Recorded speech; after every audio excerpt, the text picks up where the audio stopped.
শুধু বইগুলো তারা বগলে পুরে নিয়ে স্কুলে যেত এবং স্কুলে গিয়ে ওই 8খানা পাউরুটি পেত। কিন্তু আজকে আমল বদল হয়েছে শিক্ষা ব্যবস্থায়। আজকে আপনারা ভেবে দেখুন, বামফ্রন্টের আমলে সবুজ সাথীর সাইকেল ছিল না, ছেলেমেয়েরা হেঁটে হেঁটে হাই স্কুলে যেত। আর আজকে সবুজ সাথীর সাইকেল দিয়ে আজকে ছেলেমেয়েরা সাইকেলে চেপে বাড়ি থেকে স্কুলে যাচ্ছে। আর স্কুলে গেলে তারা নতুন জুতো পাচ্ছে, স্কুলে গেলে তারা নতুন ড্রেস পাচ্ছে, স্কুলে গেলে তারা নতুন ব্যাগ পাচ্ছে, স্কুলে গেলে তারা মিড ডে মিলের খাবার পাচ্ছে। আজকে আর স্কুল ছুট হয় না।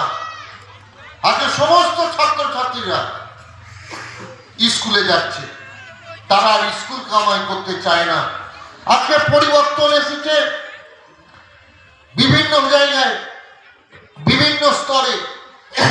আজকে আপনারা যদি মনে করে দেখেন, বামফ্রন্টের আমলে আপনাকে SC ST কার্ডের জন্য দৌড়াতে হতো পঞ্চায়েতে, বিডিও অফিসে, SDি অফিসে। ইলেকট্রিক ডিপার্টমেন্টের কোনো কাজের জন্য যেতে হতো বিদ্যুৎ দপ্তরে। জমির কাগজের জন্য, পর্চা দলিল এসবের জন্য যেতে হতো BLRO অফিসে। আজকে মনে করে দেখুন, মমতা বন্দ্যোপাধ্যায়ের আমলে আজকে দুয়ারে সরকার হয়ে গেছে। আজকে দুয়ারে সরকার চলে এসছে। আপনার এখানে একটা স্কুলের মধ্যে সমস্ত টেবিলে টেবিলে সমস্ত অফিসার বসে আছে। আপনি দুয়ারে সরকারে যাচ্ছেন, সেখানেই বিদ্যুৎ বিভাগের সাহায্য পাচ্ছেন, সেখানেই BLRO ডিপার্টমেন্টের সাহায্য পাচ্ছেন, সেখানেই বিডিও অফিসের অফিসাররা এসে বসে আছে, সেখানেই জেলার অফিসাররা এসে বসে আছে। আজকে কি পরিবর্তন হয়েছে পশ্চিমবাংলায়, এটা আপনারা বুঝতে পেরেছেন। আজকে বাংলার মানুষকে বুঝতে হবে। আজকে আপনাদের ধৈর্য ধরে মনে করতে হবে। মনে করে দেখুন, আজকে কারা এই উন্নয়নের কথা বলছে। আজকে প্রতিটা মানুষকে সংগঠিত হতে হয়েছে এবং সকলে মিলে বাংলার মানুষের উপকার করবার জন্য আজকে কাজে নেমে পড়েছেন। আজকে বন্ধুগণ, আপনাদের ভাবতে হবে, এই সরকারি নীতির মাধ্যমে যাদের SC ST সার্টিফিকেট আপনাদের জোগাড় করবার জন্য কোথায় না কোথায় দৌড়াতে হতো। এই দলুবাজার 2 অঞ্চলে চাচাই ক্যাম্প, পাল্লা ক্যাম্পের মানুষেরা মনে করে দেখুন, বামফ্রন্ট সরকারের আমলে আপনাদের SC কার্ড, আপনাদের পাট্টার কাগজ, আপনাদের রেশনের কাগজ এসব জোগাড় করতে কত অসুবিধার মধ্যে পড়তে হতো। আজকে তৃণমূল কংগ্রেস আসার পর, আজকে মা মাটি মানুষের সরকার আসার পর, আজকে আপনার গ্রামে, আপনার পাড়ায় SC শ্রেণীর সার্টিফিকেট অনেক বেশি। আজকে রেশন কার্ড আপনাদের ঘরে ঘরে। আজকে দুয়ারে রেশনের ব্যবস্থা করা হয়েছে। আজকে যারা পাট্টা পাননি দীর্ঘদিন ধরে, তারা আজকে পাট্টার কাগজ পেয়েছেন। আমরা ধীমন্দের ওখানে, চাচাই ক্যাম্পের ওখানে, নীলকুঠি বাজারে আমরা মাইল নিয়ে বলে দিয়েছিলাম, যাদের উদ্বাস্তু কাগজ আছে তারা প্রত্যেকে তাদের নাম নথিভুক্ত করুন, তাদের নামেতে রেকর্ড হয়ে যাবে তার জমি।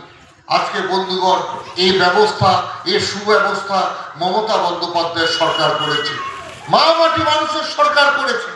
তাই আপনাদের কাছে আজকে এই উন্নয়ন সংকল্প যাত্রায় আমরা বলতে এসেছি, আপনারা একটু ভেবে দেখুন, আজকে SIR এর নামে কিভাবে নির্যাতন। আজকে SIR এর নামে প্রত্যেককে বিডিও অফিসে ডেকে পাঠানো হচ্ছে, প্রত্যেককে নাগরিকত্ব বিচার করা হচ্ছে। আমরা বলেছিলাম, স্বাধীনতার 77-78 বছর পরেও কেন আবার নতুন করে আমাদেরকে এই নাগরিকত্বের পরিচয় দিতে হবে?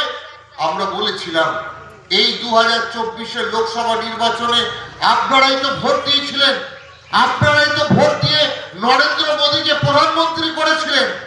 তাহলে নরেন্দ্র মোদী যাদের ভোটেতে প্রধানমন্ত্রী হয়েছে, আবার তাদের নাগরিকত্ব বিচার করতে চাইছে কেন? এর উত্তর দিতে হবে। আজকে হয়রানি করা হয়েছে পাল্লা ক্যাম্পের মানুষকে, হয়রানি করা হয়েছে চাচাই ক্যাম্পের মানুষকে, হয়রানি করা হচ্ছে গোটা পশ্চিম বাংলার মানুষকে। আমরা SIR সর্বনাশার বিরুদ্ধে প্রতিবাদ করেছি। আমরা মানুষের বিরুদ্ধে এই হেনস্থা, মানুষের বিরুদ্ধে এরকম অত্যাচার, মানুষের বিরুদ্ধে এরকম অবিচারে আমরা প্রতিবাদ করেছি। আমরা বলতে চাই, আমরা কারো অন্যায্য ভোটাধিকার যাতে বাদ না যায় তার জন্য লড়তে রাজি। আমরা সর্বদা লড়াই করছি। আমাদের নেত্রী মমতা বন্দ্যোপাধ্যায় আপনাদের জন্য লড়াই করছেন। আমাদের নেতা অভিষেক বন্দ্যোপাধ্যায় আপনাদের জন্য লড়াই করছেন। আমরা লড়াই করছি আপনাদের সাংবিধানিক অধিকার থেকে প্রতিষ্ঠিত রাখবার জন্য, কিন্তু এই সাংবিধানিক অধিকারকে বারবার খর্ব করবার চেষ্টা করছে নরেন্দ্র মোদীর সরকার। আজকে মোদীর সরকার শুধুমাত্র হিন্দু মুসলমানের দ্বন্দ্ব লাগিয়ে দিয়ে ভোট নিতে চাইছে, কিন্তু একবারও ভেবে দেখেছেন নরেন্দ্র মোদী বাংলার মানুষের জন্য কি করেছে? নরেন্দ্র মোদী পাল্লা ক্যাম্পের মানুষের জন্য কি করেছে? নরেন্দ্র মোদী চটাই ক্যাম্পের মানুষের জন্য কি করেছে? এর উত্তর তো আমরা চাইবই। তাই আপনাদের কাছে প্রশ্ন করতে চাই, যারা দীর্ঘদিন ধরে শুধু আমাদের হতাশা, বঞ্চনা, অবহেলা, লাঞ্ছনা দিয়ে গেল, তাদেরকে কেন আমরা ভোটের সময় ভোট দেবো? আর যে মমতা বন্দ্যোপাধ্যায় 365 দিন মানুষের পাশে, যে মমতা বন্দ্যোপাধ্যায় শীত গ্রীষ্ম বর্ষা মানুষের ভরসা, যে মমতা বন্দ্যোপাধ্যায় আমাকে লক্ষ্মীর ভান্ডার দিচ্ছে, যে মমতা বন্দ্যোপাধ্যায় আমাকে স্বাস্থ্য সাথীর কার্ড দিচ্ছে, যে মমতা বন্দ্যোপাধ্যায় আমায় দুয়ারে রেশন দিচ্ছে, যে মমতা বন্দ্যোপাধ্যায় আমার জয় বাংলার পেনশন দিচ্ছে, যে মমতা বন্দ্যোপাধ্যায় আমার ঢালাই রাস্তা দিচ্ছে, যে মমতা বন্দ্যোপাধ্যায় পঞ্চায়েতের পরিষেবা দিচ্ছে, পানীয় জলের ব্যবস্থা করছে, আমরা সেই মমতা বন্দ্যোপাধ্যায়কে ভোট দেব? নাকি যে নরেন্দ্র মোদী রাস্তার টাকা বন্ধ করে দিয়েছে, যে নরেন্দ্র মোদী 100 দিনের কাজের টাকা বন্ধ করে দিয়েছে, যে নরেন্দ্র মোদী আমাদের পানীয় জলের টাকা বন্ধ করে দিয়েছে, যে নরেন্দ্র মোদী বাংলার আবাস যোজনার টাকা বন্ধ করে দিয়েছে, আমরা তাকে ভোট দেবো?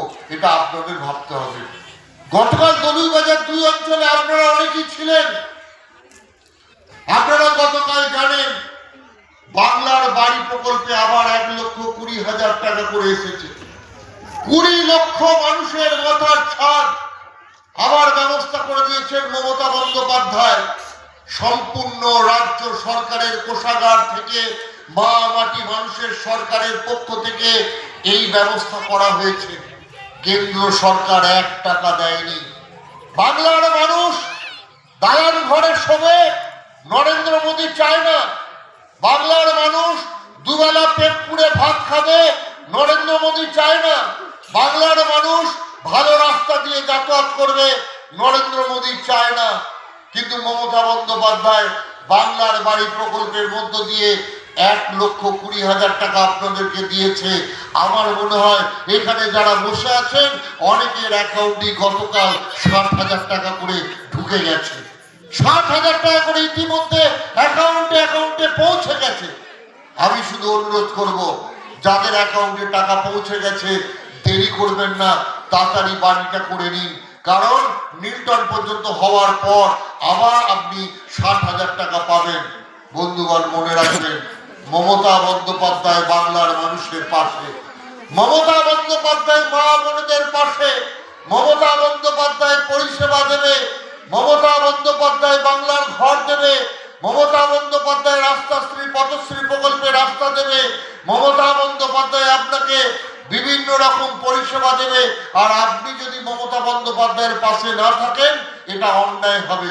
তাই আসুন আমরা সকলে মিলে আগামী দিনে মমতা বন্দ্যোপাধ্যায়ের হাতকে শক্তিশালী করি এবং সকলে মিলে মমতা বন্দ্যোপাধ্যায়কে আবার 4র্থবারের মতো মুখ্যমন্ত্রী করি। সকলে মিলে আবার 4র্থবারের মতো মা মাটি মানুষের সরকার তৈরি করি। এই কথা বলে সকলকে আমি ধন্যবাদ জানাবো।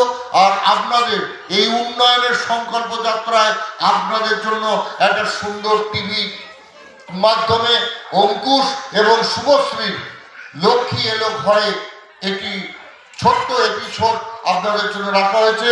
আপনারা প্রত্যেকে টিভিতে সেই অনুষ্ঠানটি দেখবেন, তারপর আপনারা প্রত্যেকে ফেরত যাবেন।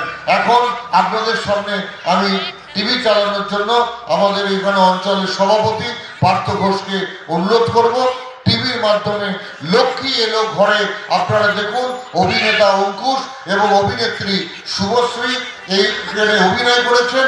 এটা আপনাদের দেখবার জন্য আমরা অনুরোধ করছি। ধন্যবাদ।